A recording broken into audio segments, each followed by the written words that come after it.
తిరుమలలో తుపాకీ కలకలం రేపుతోంది. అలిపిరి చెక్ పోస్ట్ వద్ద తనిఖీలు నిర్వహిస్తున్న అధికారులు ఓ వ్యక్తి నుంచి తుపాకీ స్వాధీనం చేసుకున్నారు. తుపాకీతో పాటు 14 రౌండ్ల బుల్లెట్లు కూడా స్వాధీనం చేసుకున్నారు. మహారాష్ట్రకు చెందిన ముగ్గురు అదుపులోకి తీసుకుని విచారిస్తున్నారు విజిలెన్స్ అధికారులు. అలాగే మరో వ్యక్తి నుంచి గంజాయి, మద్యం బాటిళ్లు కూడా స్వాధీనం చేసుకున్నారు చెక్ పోస్ట్ సిబ్బంది.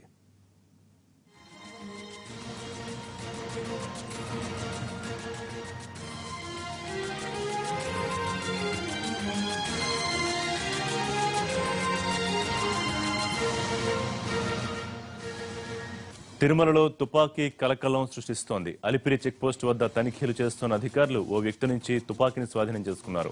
తుపాకీతో పాటు 14 రౌండ్ల బుల్లెట్లు కూడా స్వాధీనం చేసుకున్నారు. మహారాష్ట్రకు చెందిన ముగ్గురిని అదుపులోకి తీసుకుని విచారిస్తున్నారు విజిలెన్స్ అధికారులు. మరో వ్యక్తి నుంచి గంజాయి, మద్యం బాటిళ్లు కూడా స్వాధీనం చేసుకున్నారు.